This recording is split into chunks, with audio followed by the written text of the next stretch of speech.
Министре Манчевски, добро вечер. Благодарам што сте дел од нашата емисија. Вашето поле на работа, значи реформите на јавната администрација, е едно од 4 каде што Европската унија инсистира на реформи за добивање на датум за преговори во јуни. До каде се работите и дали сте вие задоволен од начинот на кој што се спроведуваат овие реформи?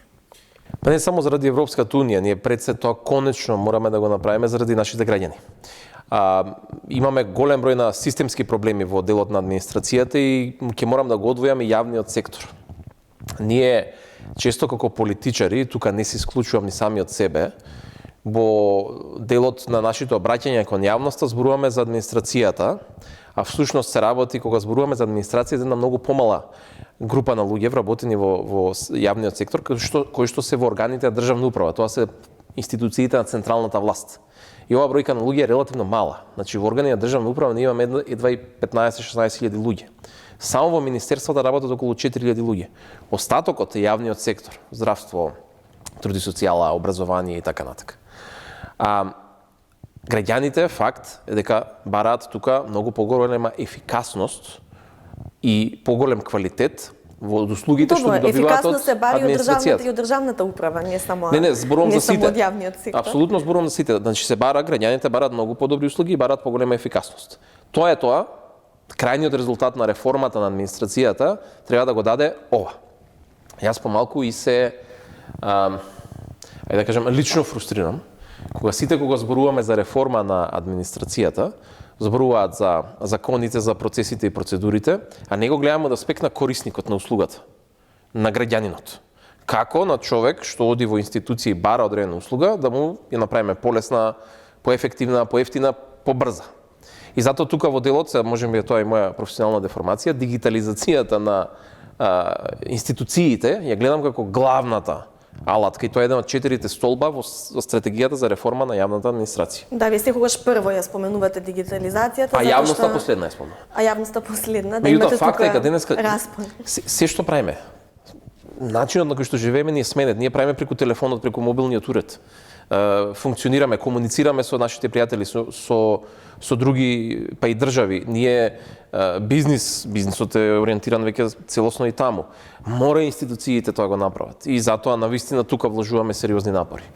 Не знаете зошто веројатно граѓаните толку не обрнуваат внимание на ова прашање, затоа што тие кога се соочуваат со една тромава или неефикасна администрација, тоа не го чувствуваат на интернет, туку го чувствуваат во личниот контакт со јавните службеници, од аспект на тоа дека премногу време треба за одредена услуга да се добие, неквалитетна ќе биде услугата на крај и слично. Значи сепак мора да разберете дека дигитализацијата е еден аспект, а дека енергијата ќе мора да се насочи во реформирање на овие тет-а-тет средби со граѓаните. Напротив, токму дигитализацијата е таа што ќе го ограничи допирот на граѓанинот со било кој во службата. И токму тоа, ја го велам, не само дека ќе ги направи услугите побрзи, поефикасни, подобри, го ограничува и можности за корупција. Човечкиот фактор ќе биде сведен на некој минимум. Апсолутно, на минимум. Нормално, преку ноќ не може. Ама ние почнуваме масовни операции на дигитализација оваа година. Сега сме во финална фаза на инсталација на опремата и софтверот за регистарот на население и тој брзо ќе биде функционален.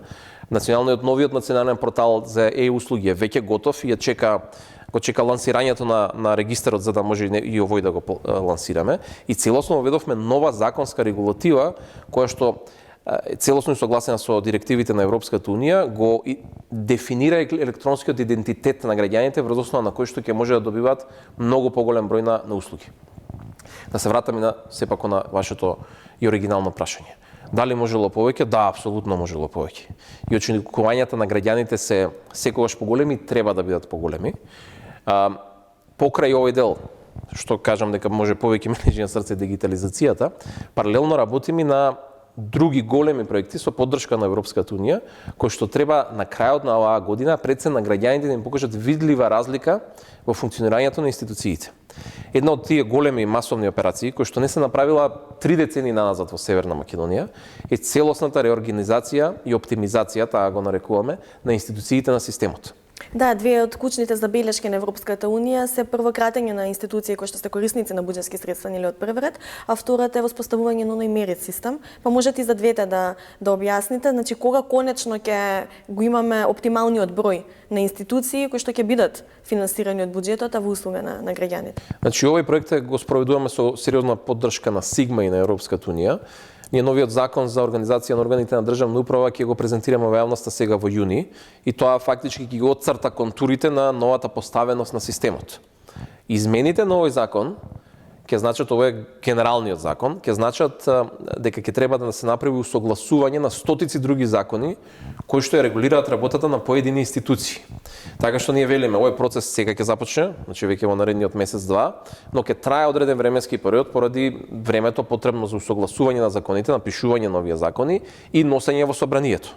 Затоа кажуваме, видливи некои резултати за граѓаните крајот на 2019, почетокот на 2020 година, која веќе ќе можеме и реално, физички да ги видиме измените во системот. И тоа е уште еден аспект. Да не заборавиме и на делот дека влегуваме и веќе го предложивме во јавноста и новиот закон за висока раководна служба, тој е веќе објавен повеќе од еден месец на ЕНЕР, кој што го дефинира начинот на избор на директорите и раководителите на институциите.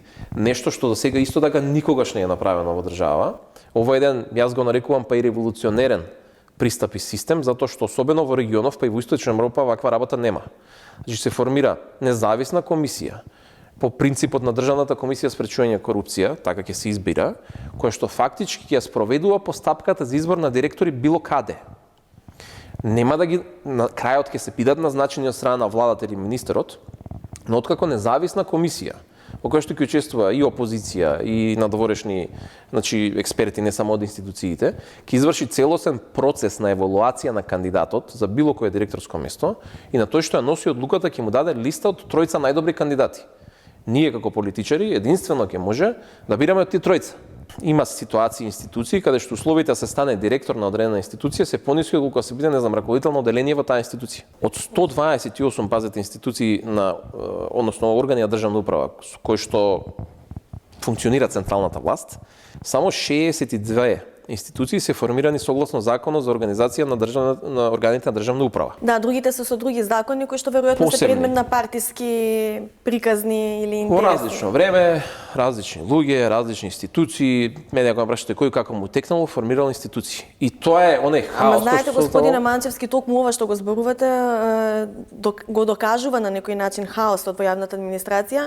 Ние особено преку Капитал долги години ја следиме оваа тема и знаеме колку властите бегале од реформата на јавната администрација затоа што политички воопшто не е привлечна. Сега кога доаѓаме до оваа тема, може да се признае дека да, стратегијата, односот кон стратегијата и слично и особено патот кон Европската Унија кој што инсистира на овие промени, сега е присутен, меѓутоа повторно е впечатокот дека некако недостасува онаа политичка храброст да се направат клучните аспекти, клучните промени од аспект на отпуштање на вработени, оние кои што се непотребни и кратење на институции. Мислите ли дека ќе има политичка храброст за ова да се направи? Реорганизацијата и оптимизацијата што зборевме претходно значи кратење на институциите. Мислам да зборуваме со обичен јазик за да бидеме свесни дека реформа на јавната администрација без вакви чекори нема да биде можна. Реорганизација и оптимизација со други зборови, состема сте во право, значи кратење на бројот на институции. Тоа е тоа. И нели рековме, не треба воопшто да имаме сомнеш. Како партиите сега гледаат на ова, затоа што тоа ќе значи помалку вработување по партиска линија, помалку можност отворени места. Ние не влеговме во ова како мио сами. Ние сме политичка влада во која што учествуваат политички партии. Апсолутно имаме целосна поддршка од коалицијските партнери, од вашата матична партија. Апсолутно, и затоа иницијално беше дека мора да имаме поддршка. Нормално. А од опозицијата? Не гледам дека опозицијата би имала никаков проблем со нормално, иако сега ќе преминеме овој вториот дел каде што вие зборувате за кратење. Јас во тој дел малце ќе објаснам подоцна како планираме да го изведеме. Концептот целиот од како ќе биде готов за да може да се презентира во јавноста, ние ќе придеме и кон опозицијата. Како што и сега за законот за висока раководна служба, ние им го дадовме да го гледаат, да го коментираат така натака. Немаме повратно нешто, да бидам искрен. Оваа реформа не е болна за граѓаните. Оваа реформа е болна за политичарите. Затоа што сте во право, тука се кратат позиции, раководни, управни одбори и така натака. Но оваа влада е цврсто решена, сме почнале, нема враќање назад, значи не постојат никакви дилеми.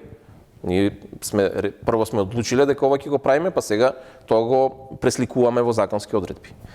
И последната работа за како намераваме да го намалиме бројот на вработените во јавниот сектор. Првата мерка дека ќе се вработува, и тоа и сега е така, согласно потребите на институциите. Да, постојат сектори во јавниот сектор, па ќе кажам за да направам разлика, не во администрацијата, во јавниот сектор кои што се уште проблематични. Акционерски друштва, јавни предпријатија и така натака. Во државната администрација, која што сега најголем товар треба да носи од преговори, од реформи и така натака, нас ни фалат луѓе. Затоа ли рековте дека немаме капацитет и доволно кадар за преговори? Да. Стоите на таа изјава, значи мислите дека затоа што имавте прилично негативни реакции во јавноста? Ама ја не гледам јавноста може да реагира секако, ја кажам вистината. И знаете како, ако кажам дека има капацитет, тогаш од каде тоа сите се сомневаат во капацитетот, нели? Ако кажам немаме капацитет, зошто сум кажал дека? Па како ќе преговараме тогаш сега? Без капацитет. После го објаснивме ова. Значи за овие клучни 4 ресори кои што сега се први на таргет, ние сме веќе во скрининг. Да. Сега тоа со други зборови, ние неформално голем дел од работата за преговорите реално сега ја правиме. Така што кога ќе формално почнат преговорите, доста работи ќе бидат и завршени, ќе може брзо и официјално да се штеклираат што се вика задачите. За следните поглавја што следуваат и сега затоа веќе ние разговараме за процедури за брза регрутација на луѓе од надвор, зборувам за високо квалификувани експерти кои што може да влезат во одредени преговарачки тимови, тоа е тоа што го работиме, меѓутоа сме во фаза на подготовка на тие концепти и на подоцна процес на регрутација на тие луѓе. Кога зборуваме околу немањето храброст да се расчисти до крај со неефикасните јавни службеници, неминовно е прашањето за оние што седат дома и земаат плата, тоа е уникатно македонско прашање. Вие постојано повикувате или апелирате на поголемо трпение околу расчистувањето на ова поле. Дури споменавте во една прилика дека и не во една, во неколку прилики дека и приватниот сектор ќе биде вклучен, дека ќе се пренасочат таму дел од овие. Не, за приватен сектор не зборуваме за, мислам, добри, овие теоретски може, но пазете, многу интересна работа. 10 години овој проблем никој не го решаваше, седеше така. Луѓето не одеа на работа и земаа плата. Вие имате и вице-премиер кој што не одеше на работа, па земаше плата, така да. Сега веќе не е. Сега веќе не имавте. Сега затоа се вратам на првото. Значи голем дел од овие луѓе се веќе решени. Така. Тие постапки се завршени на стотици луѓе, тие одат на работа. За разлика од порано, кога не оделе на работа и земале плата. Да, меѓутоа сепак се внатре без никаква санкција. Значи вие велите дека само сте ги ангажирале да. За каква санкција зборуваме? Со закон се вработени така. Значи овие луѓе се така вработени според да не може да бидат отпуштени ако не доаѓаат на работа 3 последователни дена, например. Таков е законот. Не може да бидат. Тој закон беше донесен со консензус во собранието од сите политички партии. Значи вработените согласно К5, така наречена програма, односно согласно правичната застапеност и Охридскиот рамковен договор, се вработени по тие услови според закон кој што се уште е валиден, како ќе кажам. Зошто е се уште валиден, не го менувате тој закон? Затоа што е крајно нелогичен. Не, видете. Што е целта? Да конечно го решиме проблемот, така? Значи ние решивме да влеземе ние како влада, цело време го кажувавме, уште кога бевме во опозиција, ние нема да отпуштаме луѓе. Ние сме левичарска влада. И затоа решивме овие луѓе да ги ставиме на работа. Голем дел, затоа велам сега, кога го решаваме проблемот и за стотици луѓе е решен, ти одат на работа, распределени се по институции, се испадна поголем проблем отколку кога никој не се обидуваше да го реши проблемот. Не затоа што ние не отпуштаме луѓе, е малку контрадикторно со на начело дека ќе имаме кратење на администрација. Сега ќе дојдам до тој дел. Ако вработуваме само согласно потребите на институциите и дополнително, она што го зборувам, дел од крајниот резултат на кратењето на бројот на институции и понудата, еве да спомнеме на што го зборуваме, на приватниот сектор, ќе биде дека ќе се намали бројот на вработени во јавниот сектор. Наместо да одиме на некои брутални кратења, каде што сепак треба да се направени на основа на некаква анализа. Не може да е министер од било која партија, па и овој, и по сопствена волја, на основа на што ќе ќе ги кажеме списоков на имиња кои што ќе си одат. Веднаш ќе не обвинат за политички реваншизам, например. Да. Затоа и за овој концепт ќе придеме и кон опозицијата, ќе побараме нивна поддршка. Крајната цел што е ние веќе изработуваме функционални анализи, се работат, каде што точно во секоја институција ќе ги знаеме вишокот на кадар. Ќе се обратиме и веќе се обраќаме и до стопанските комори, каде што не утре, но некаде до септември, октомври ќе им побараме и нивна анализа, од нивна страна, која е нивната потреба за работна сила. И веќе и во јавноста се слуша стопанските комори, токму тие представници на бизнисот дека кажуваат дека има недостаток сериозен на работна сила во државата. Се работи за одредени професии, ама не зборуваме веќе за инженери, веќе зборуваме за сериозен недостаток и на други фели. И мислам дека можеме да се најдеме, да тоа што е вишок во јавниот сектор, да се најде своја функција, своја цел, своја корист во приватниот сектор. Вин-вин-вин ја викам ситуација. Зошто? Вкупната сума на пари што државата ќе дава за плати во јавниот сектор ќе се намали. Затоа што овие луѓе би се преместиле во приватен сектор. За приватната компанија кај е бенефитот? Добива сепак човек кој што има некој работно искуство и соодветно образование и така натака, поевтино ќе го чини. Затоа што нели делот сделката ќе биде дека државата во одреден период ќе ги плаќа придонесите за овие луѓе. Ќе имаат и обврска дека ќе мора да им даваат одредена плата согласно нашите политики за зголемување на платите генерално во државата. Повторно доаѓам на нашите левичарски политики. И позитивна вин ситуација за самиот граѓанин вработен, кој што ќе најде наместо одредена несигурност на работното место во јавниот сектор, се наоѓа целосно искористен во некоја приватна компанија каде што ќе има и соодветен дури можеби поголем финансиски надоместок отколку што тоа може да му го даде јавниот сектор. Нема гаранција дека ова ќе успее. Да, за да ова успее, ваша идеја што треба да се за да ова успее треба сите да се потрудиме и да сме искрени во процесот. Многу се амбициозни сите овие планови што ги зборувате, затоа што 3 децении воопшто не е инвестирано во реформата на јавната администрација или многу малку.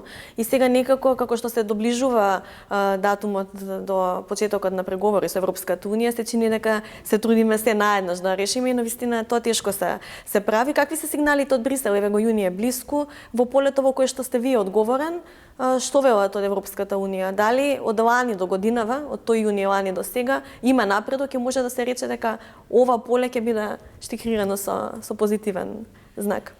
Имаме редовни состаноци на тема реформа на јавната администрација. Ако се сеќавате лани во извештајот на Европската комисија, после долги години првпат беше констатиран добар напредок во реформата на јавната администрација. Порано формулацијата била делумен напредок. Јас очекувам дека оваа година ќе го задржиме истиот тренд, истата квалификација, истите резултати. Дури во некои делови, не, мислам далеко од тоа дека сме идеални, но за дел од реформите е потребно од време, како што сами кажавте, ова се 3 деценијски проблеми кои што конечно некој се решил да ги решава. Преку ноќ за жал не може, но и самата Европска комисија за дел од овие реформи бара повеќе време за да се што правиме треба да го аргументираме, да го докажеме и анализираме дека тоа што сакаме да го правиме навистина има подкрепа, е така. Дневно се тука со нас. Значи буквално имаме луѓе кои што дури ги сметам 2-3 се вработени тука, странци луѓе, ама нон-стоп се тука со нас. И за голем дел од работите, се да бидеме искрени, и они некогаш бараат малце по споро да се движиме со цел пред се за да убаво го искомуницираме предлогот или за што и да се работи со сите заинтересирани страни. Сугестиите од Брисел се... Да, но сега во други делови па викаат побрзајте се, не дека Брисел не... До согласите брзини, додека чекаме до согласите брзини, додека чекаме јавната администрација да биде изметена, актуелна е операцијата Метоа, така наречена. Со оглед на вашиот учинок во оваа влада, мислите ли дека ќе бидете опфатен од истата или очекувате да останете на позицијата? Апсолутно ќе почитувам било која одлука на премиерот Заев, согласно мислењето и очекувањата на граѓаните. Ама апсолутно не сум оптоварен со тоа прашање. Не би биле нескромен да си цените сопствениот учинок и колку сте задоволен од сопствениот перформанс? Јас никош не сум задоволен од сопствениот перформанс, за било што.